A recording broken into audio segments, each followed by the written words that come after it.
So good afternoon. I'd like to begin by thanking the organisers and also for you being here. And it's a great privilege to speak before an enthusiastic and knowledgeable audience. Now, in this modern Anthropocene era, education in computer science and computer programming is a must. And it is the fourth R, arithmetic, reading, writing, and computer programming.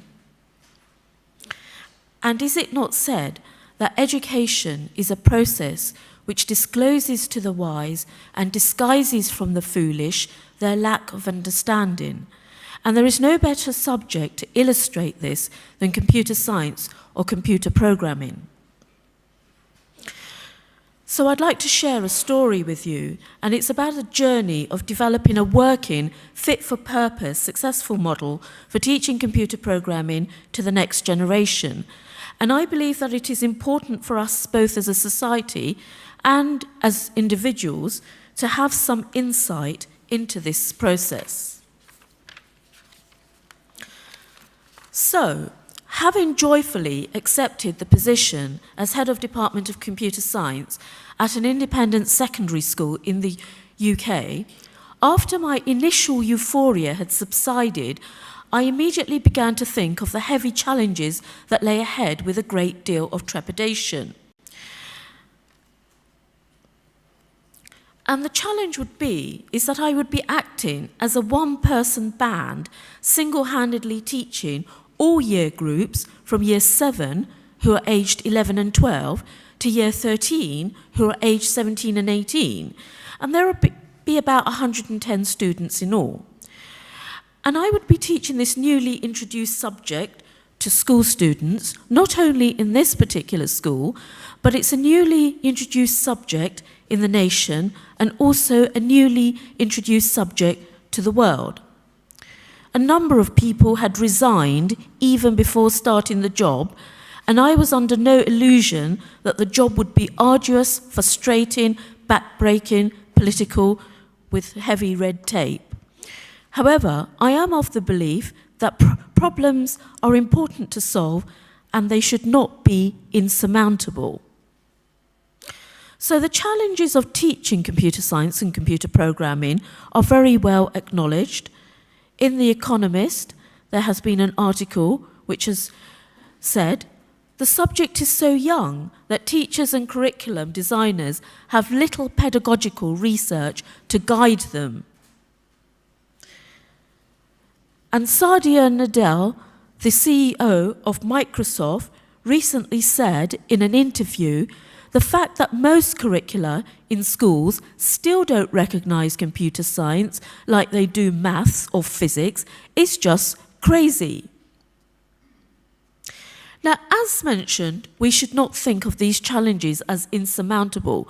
We are, after all, dealing with computers and technology, which is one of the world's most dominant and powerful forces in the current era, and also the world's positive disruptive force, technological force, it completely overturning centuries-old thinking and approaches in the way we tackle problems in the scientific, artistic, commercial worlds, and replacing them with radical, innovative, and more successful approaches.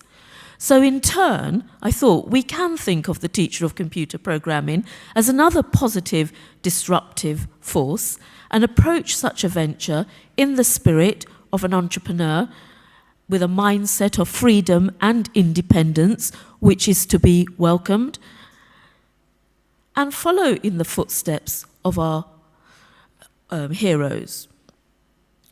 So, an entrepreneur, he requires a business plan with a vision and a mission, objectives, methodology, unique selling points or USPs, and an outcome. So we too can mimic that model.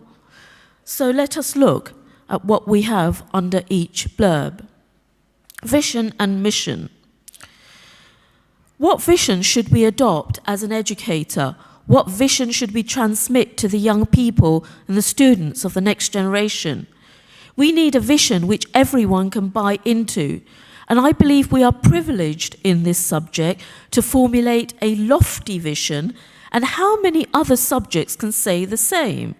So the vision is to create the next generation of Bill Gates, Steve Jobs, and Elon Musk. Now, we shall see later how this vision appeals tremendously to young people, and it's not just boys, it's girls as well, in equal measure. Let us look at the unique selling points, or USPs, our sales and marketing angle. Now, we have to take note of the fact that this subject of computer programming is competing against other more established disciplines with long and time-honoured traditions, such as mathematics, Latin, history. We must also be mindful of the fact that there are a number of stakeholders in this, the educators, the parents, the children. And so the key element here is to generate USPs which persuade all stakeholder groups. And surprisingly enough, their interests can actually compete against one another. And I'm going to leave you to guess which group is the most enthusiastic and embraces this the most. So the first USP is that computers are ubiquitous and prevalent in most, if not all, sectors of our modern society. Applications involve medical research, weather forecasting, robotic surgery, space exploration, and in UK we had the astronaut Tim Peake going to speak, e-commerce, scientific research such as the experiments carried out in CERN, where the World Wide Web comes from, and it was Tim Berners-Lee from the UK who developed that, and that appeals tremendously to our young people, especially in the UK, driverless cars, etc., etc. So computer science is now regarded as one of the leading disciplines of the 21st century, and many of our children were surprised at this. And indeed, if computers hadn't been invented, science may have ground to a complete halt in the second half of the 20th century, say some. So as a consequence of this, coding or computer programming is now regarded as many by an essential skill for any aspiring, ambitious, self-respecting young person in an aspiring nation, and it has been dubbed the fourth R, along with reading, writing, arithmetic, and computer programming. And in recognition of this new status and huge significance of computer programming, governments worldwide have launched initiatives to have it taught in schools, starting from the beginning of the school career in kindergarten through to junior school, all the way through to secondary school. And the regions in red are where the intention is that computer programming is taught from kindergarten through to junior school to secondary school. And we can see that the nations include all continents, America, Asia, Europe, etc. So this USP appeals to the educational community. Now, the second USP is the major role that technology plays in the world economy. The market capitalization of the FANG stocks, Facebook, Amazon, Apple, Netflix, Alphabet, is bigger than the economy of some countries. Indeed, if it was a nation, it would be the fifth richest nation in the world, and it would be eligible for entry into the G20. The FANG stocks are in red. Now, this was devised to be appealing to the parents and guardians who can then be most relieved to hear that their offspring are studying a subject which decent organisations will be waiting eagerly for their offspring's services. But when I showed it to the children, they all gasped in absolute delight and glee that they were actually studying something of such value and enormity. And the third USP is the financial rewards for studying it. And it should be noted that the top 100 richest people in the world, a substantial proportion of them are involved with computers, 20%, probably 1 in 5. And when we look at the 10 richest people in the world, substantially more are involved in technology. And we have Jeff Bezos of Amazon, Bill Gates of Microsoft, Mark Zuckerberg of Facebook, Larry Ellison of Oracle, And this really did capture the imagination of the young people, because they thought they can also join this club, and boys and girls as well. So how do we approach the teaching of it? Well, as a first port of call, we can look at the national curriculum. Now, most nations in the world have a national curriculum or something equivalent to it. In the UK, we have a national curriculum for every subject. This is a document detailing what should be taught in every subject. And computer science also has a national curriculum. But after reading the document and rereading it, and a great deal of soul-searching, it was decided that the UK national curriculum in this subject, although laudable in its intentions, with very few design faults and process faults, would be used as one of a number of guides. So, the national curriculum will act as one of many guides, but not be taken as the definitive authority on the teaching of the subject in schools. What about resources, such as textbooks? Well, a decision was made to equip all students with a textbook and exercise book, as note was taken of the fact that most serious academic subjects have both textbooks and exercise books associated with them. Now, it might surprise people to know it's not uncommon to operate in this subject at the school level without textbook and exercise book, and this has not been unnoticed by the students who comment on this informally. Now, unfortunately, no appropriate textbooks were available for the subjects year groups 7 to 9, that's 11 to 14, so worksheets, a website, and a YouTube channel, which I've entitled Lil Anonymous, were all constructed to develop the resource space to be used by the students.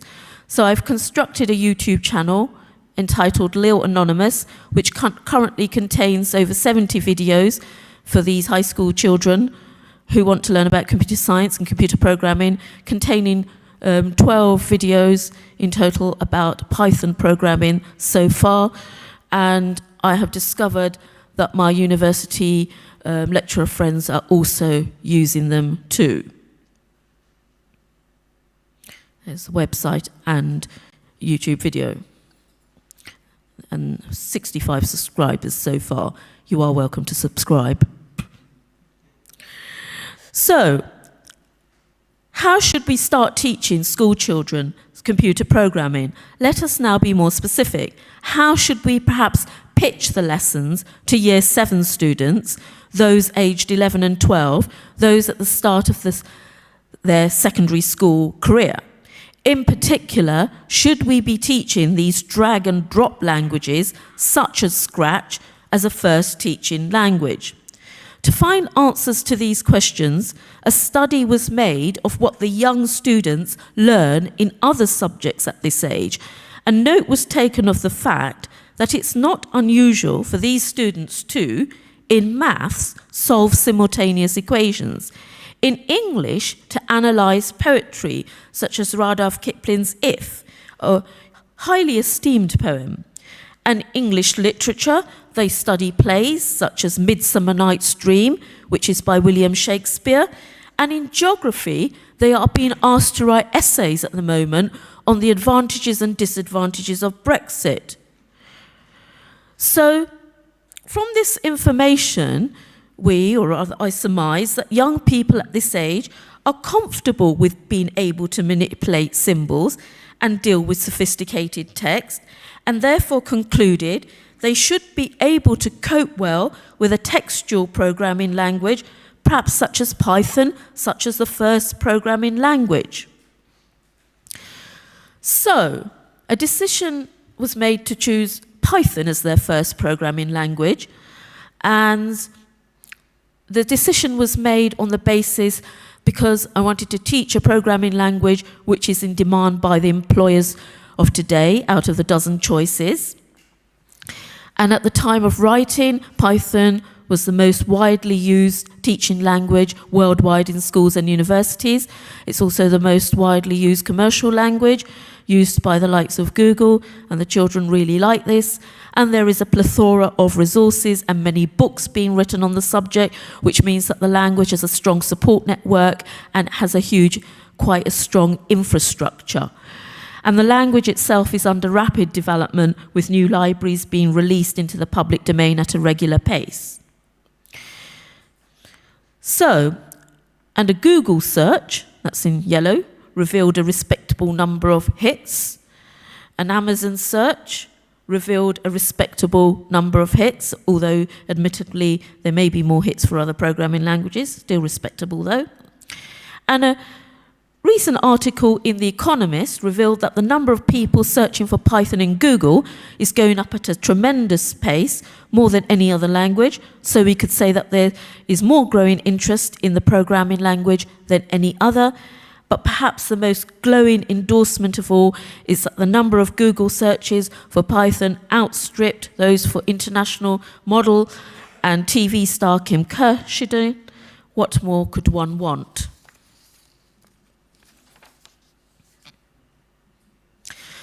So how should we introduce it? What about this teaching approach? Now, a decision was made to employ a bottom-up approach to teach computer programming, as opposed to a top-down approach. The justification for the bottom-up approach, that it's a tried and tested, successful and traditional method used in the teaching of computer programming to adults. Foreign languages and mathematics have also been taught in this manner traditionally. Now, a bottom-up approach is when concepts and ideas are learnt first, and these are then used to solve problems. A top-down approach is when a student is presented with a problem and then he or she tries to work out how to solve it. However, there was some trepidation as whether the UK students would be accepting of this bottom-up approach, as the modern trend in UK schools is to employ top-down approaches whilst studying subjects. And so it was felt, in order for this bottom-up approach to work, we would need explicit buy-in from the students, as they are relatively unaccustomed to it. Therefore, we'd have to provide an explanation, and this would have to be provided prior to any teaching. So the explanation went like this. Computer programming languages, they have an inbuilt grammar. They can be thought of as analogous to human languages, such as English, French, Chinese, Polish, German, Italian. And just like we communicate with each other in human programming languages, we communicate with the computer in computer programming languages, which there are many, and we are going to be using Python. Then an explanation was provided that just like you have essays, they are analogous to programs. We have paragraphs, they are analogous to functions. We have sentences, they are analogous to statements. And we have words, they are analogous to keywords. And we would be taking a keyword at a time and learning about its uses and its definitions, and then we would be building up to write programs. Now, this bottom-up, teacher-led approach to teaching computer programming appealed tremendously to the younger generation of students and their parents. And the idea is that the basics are strong, so that the school children can become not only confident but competent and happy to tackle any given programming problem. So it's teaching by strengthening the fundamentals. I was quite often asked by the students, are you fluent in Python? Just like they ask, are you fluent in French? And in parents' evening, parent after parent was saying how much their children were enjoying the subject and how much they in fact loved the subject. And I felt a huge sense of delight, because now we were competing with music and history and Latin and all the other subjects. And I think we were ahead of them, but I didn't tell anyone that until now. So let's have a look at some example programs written on a whiteboard by some Year 7 students. These are children aged 11. These are written by Therese. So she's got 4J in range 1 to 11, print J, prints the first 10 numbers. It took them about 5 minutes to master the concept of a for loop. And this was on maths. Next one, for J in range 1 to 101, 2, print J, printing the first 100 odd numbers. And they squealed in glee when they saw these numbers coming out. And then here we have a nested for loop, a loop within a loop for program 3. And the children were quite comfortable with this concept also when it had been explained. Again, you know, beforehand, I had thought of it as a very advanced concept, but after they sort of understood it like that, I thought, and they said to me, what's the big deal about? I thought, yes, maybe there is a big deal here.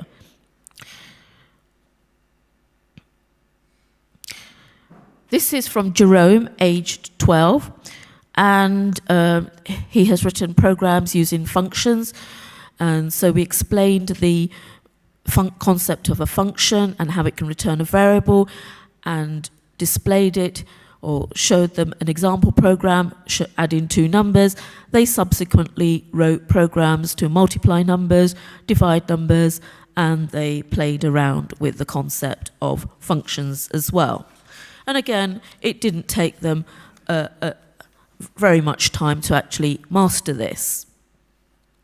Here, this is their examination, and this is Harry, age 12, and you can see here he has, you know, he's quite comfortable with the concept of div and mod. He's quite comfortable with sort of terminology such as iterative statement, etc. Here we have Charles, aged 11, and he has written a program there to find the circumference of a circle, and then he has written a program there to generate the first 5 square numbers, and he can do this by hand quite comfortably. And here we have Mei Ling here, and she has provided definitions of in an exam of algorithm and decomposition. So she's written here, an algorithm is a set of logical steps to solve a problem in a finite amount of time. And I think it's quite good that May and her classmates understand the importance of solving a problem in a finite amount of time. And here we have Boris here, aged 12. And again, Boris, in his examinations, being given a program, and he's been asked to identify input statements, iteration statements, assignment statements, and data types, which he can do quite accurately as well. And, you know, remember, Boris is about 11 or 12. When people are 15 or 16 now in the GCSE exams, there are similar types of questions, but they can answer them at 11 or 12, I think, if they are taught. And finally, not least, Kate, who is also aged 11, and she's been given a function, and she's been asked to dissect the various facets of the function, which she has done accurately as well. Now, they were asked a question. It's very important what their motivation is. So they were asked an exam question. Computer science is said to be one of the most important subjects that a young person needs to learn about. Why do you think it's important to study the subject? This was asked for 11 and 12-year-olds. Now, their reaction afterwards was, goody, I like writing essays. And I think for 3 marks, they did write essays. So what did they write? Let's just have a look at some. So here we have Therese, aged 11, and she wrote, the technological advances of the modern age have been spectacular, from simple things like Apple Watches to the more advanced artificial intelligence robots. With these changes come a great responsibility for us as the future generation to understand this science so that we can continue to innovate and create. We must understand the inner workings of machines and to question everything around us in order to build on the foundations that our elders have laid down for us. When I was younger, I used to believe that robots would somehow rule the world. In some sense, I believe that because if we can build a chess-playing AI robot, who knows what else humankind can come up with? We must continue this legacy of computer science. More and more companies are beginning to use technology in place of humans, and although this closes up some jobs, it opens up many more. They need people to understand, to look after, check this technology in case something goes wrong. We can be those people. The future is us, the young people. We can make a difference. The future starts now. Okay, let's go on to Boris, age 12. I think it is vital to study computer science as we are growing up. Technology is expanding and is becoming an essential part of our everyday lives. Nearly all of the famous and successful billionaires have made their fortune from making programs which have become used everywhere. So now we have a chance to become as rich and as successful as them. So here we have Boris, age 12, a precocious, intelligent, ambitious Boris. So, a casual observer on reading this said to me, the problem is that the ambitions, aspirations and vision of these space-age young students far outweighs and outstrips those of their career guides. That's my father, Lilian Nandi. So, what inferences did I make from this, or we can make? Well, year 7, they found computer programming easier than year 8, who found it easier than year 9, who found it easier than year 10, who found it easier than year 11. And the message is, to start properly from the beginning is better. Point 2, points need to be explained properly. Students are happier with this student-led, or rather teacher-led approach, rather than a student-led or independent learning at this early stage. And they have told me this many times. And terminology should be introduced along the way, and it should be pegged onto examples and operational definitions. There is a crying need for decent textbooks and resources fit for purpose. And of course, the best students are the ones who are motivated to do well. Now, quickly, moving on. Afterwards, I moved on to another institution. This institution took children from 2 to 18. So I was now exposed to even smaller or younger children. So I was exposed to children age 9 and 10, who are in year 5. And we thought, well, rather than starting them off on coding, and there was red tape around introducing them to coding because many people thought they were too young, perhaps then we could introduce to them about the actual history of computing. So what we did was to introduce them to the figures like Alan Turing, Steve Jobs, Ada Lovelace, Grace Hopper, Bill Gates, and we did like history lessons. And then they wrote in Word documents, they did research and wrote up sort of projects about these people, which they also incidentally presented for 5 or 10 minutes as well. And as far as the institution is concerned, they are learning Word and they're doing ICT. As far as I'm concerned, they're learning about computer science. So, it kills 2 birds in 1 stone. Now, this is Matt, age 9 here, and he did his research on Alan Turing. He was absolutely enthralled by Alan Turing, and so were the rest of the people in his class as well. And we introduced them to the Turing test, and they thought it was the most wonderful thing ever. What was quite interesting was a few months before, I'd introduced it to 17 and 18-year-olds, and they ticked it off on their syllabus. But to a 9 and 10-year-old, it was the most wonderful thing ever, and they couldn't stop talking about it. Okay. Now,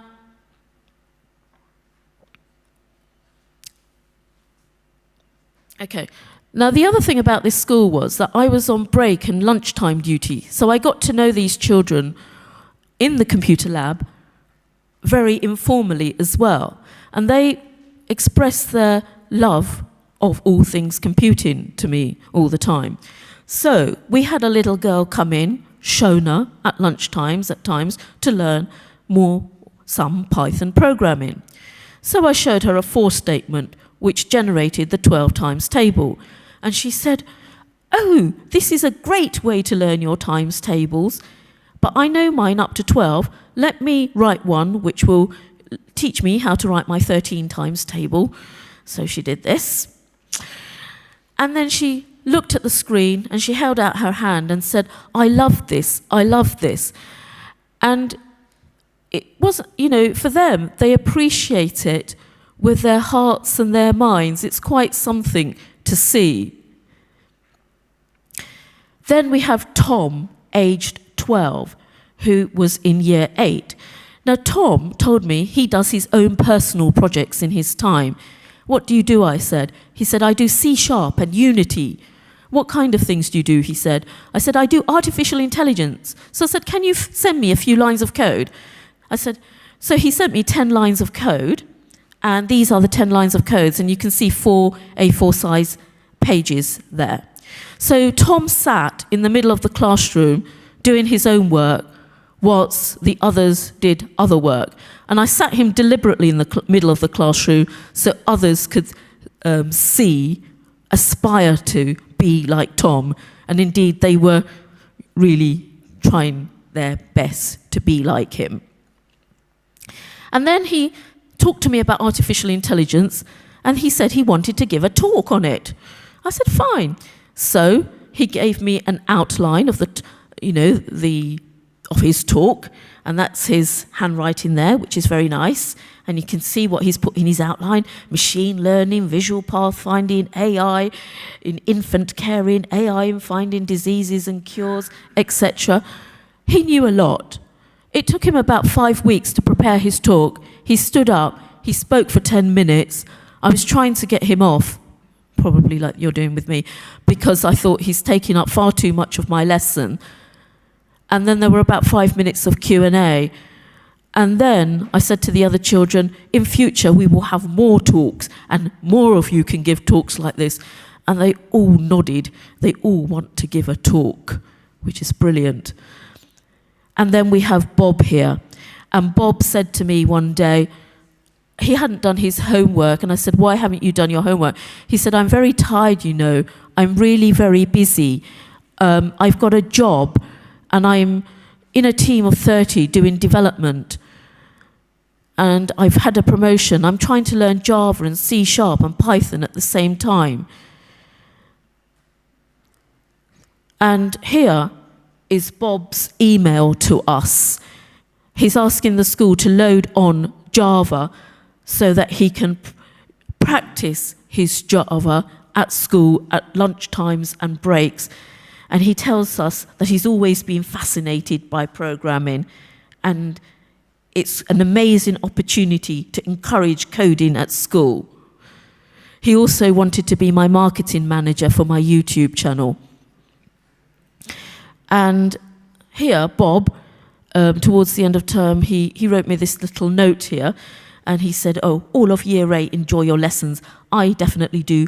I'm developing my skills in Python, learning the basics of C#, have become interested in pursuing computer science for GCSE, and you've inspired us to start coding in Java and download multiple IDEs spanning 14 coding languages." So, they know a lot, I thought. So further conclusions, I thought year 5 are actually better than year 6, who are better than 7, 8, 9, 10, 11. I think there are 2 curriculums. There's the official curriculum, and there's the unofficial curriculum, which is student-led. And the unofficial curriculum appears to be more sophisticated. And a substantial proportion of what is taught probably at age 15, 16, 17 can be brought down 10 years or so. And so the idea is to maybe front load the subject, and they're much keener at that age as well when they're younger. So I guess, as a child would say, grown-ups watch out. And I leave you with a thought, conclude my speech here, with special reference to education, which is general, global and eternal, from an event almost 100 years ago. The great Austrian theoretical physicist Paul Ehrenfest was trying to establish the city of Leiden in the Netherlands as a centre of theoretical physics. And watching his great efforts, his great friend Albert Einstein described Paul Ehrenfest as the best teacher in our profession and one passionately preoccupied with the development and destiny of men, especially his students. And it struck me, and I'm going to ask you, does this observation by Einstein on the teacher's preoccupation about students' development carry any relevant message to our age, the teachers of the modern age, when student development is sometimes considered fake and machine learning intelligence and artificial intelligence are poised to take over our educational activities? So thank you for your time, and any questions are welcome.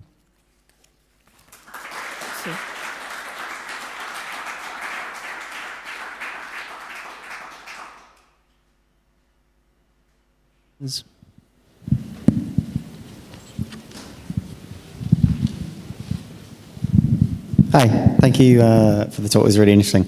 I just wondered what your opinion was. You kind of mentioned comparing, say, computer science to maths, English, and I suppose science more broadly as a kind of foundational subject. But I wonder what your opinion is with respect to, and somewhat encompassed in the few people you showed at the end in terms of machine learning and what have you, in that it occurs to me that unlike the other, say, pillars of education, computer science is a subject which changes year on year, or if you're a front-end developer, week to week. And that has ramifications on, say, you talked about lack of textbooks. Well, who wants to write a textbook when they're only going to get a year of money essentially from it? So I wondered what your opinion is on that with respect to how you teach it, given that it's so fast-paced. Well, I mean, it is fast-paced, but the fundamentals, the fundamentals have been the same for decades, really. So, sorry? Yeah, if the fundamentals are have been the same for decades. So you can, first of all, you teach the fundamentals, which take a few years to teach, and then you can move in step with what the current fashion is of the day, or the impending fashions are, predicted fashions of the day. I mean, really, what they lack, I think, is they need a good fundamental base in order to be able to pick up whatever they need to pick up in the future. Okay, thank you. Other questions?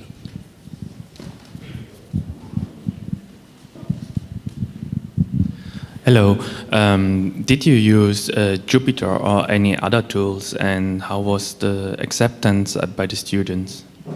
No, I've only used Python idle so far, and that's because, first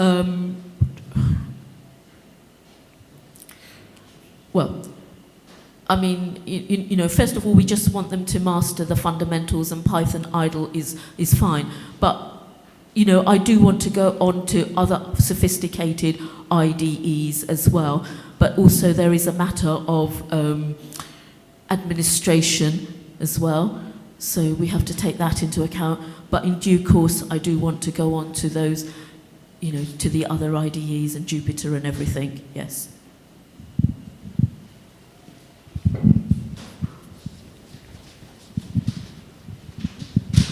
I've taught Python to some groups of small children up to like 7 years old to 11 years old, and I thought one of the barriers was keyboard proficiency, and I was wondering if you had some ideas about how to motivate them to practice, or if there's a tool like that can motivate them.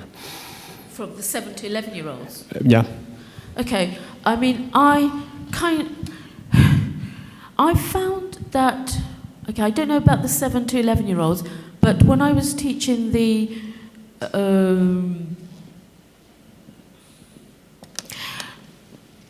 actually, to be honest, I found that the younger that they are, say I taught the 11-year-olds in earnest, the more motivated they were to actually practice. I wasn't persuading them to practice as such. They were practicing on their own because their general knowledge about the subject is now is quite good. And they're reading about it, and their parents give them, say, Raspberry Pis for Christmas and things. And so, you know, and also if one friend practices, then another friend also wants to practice. So I didn't find the problem is with the younger children. I'm finding the problem with the older children, the 15 and 16-year-olds. Thank you. I just have a comment, because you thought that when teaching the younger children, you were teaching them the rather history of computer science because they were too young. My daughter, when she was 8 or 9 years old at school, learned how to encode movements of some items to create a building, create a structure or something, and children in this age were quite good in this, and it was a pretty good way to teach them imperative thinking required later in programming. So even in this age, we can teach children quite practical things that can be used later in teaching them computer science. Yeah, I mean, I actually totally agree with you, and I have, I guess, I have experimented with children outside of school that age, and you know, to teach them sort of little Python programs on addition, subtraction, and they actually cope quite well. It's not I thought they were too young, it's the establishment is quite orthodox in its thinking.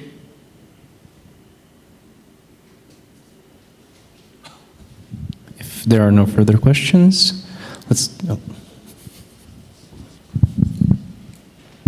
So I just want to know how the subjects in schools in UK are affected by the parents' opinions, because I actually am here from New York, and they have this PTA, and they are very influencing in what the school actually teaches. Okay. Of course, it depends on it depends on where the schools are, I suppose, and what the school is. Parents are really getting on the bandwagon. They want their children to be taught the subject, and they want their children to be taught well. And in quite a few places, they are putting a lot of pressure on the schools that their children are not just taught, but they are taught well, because sometimes it's a new subject. So, you know, parental influence is becoming greater and for the better.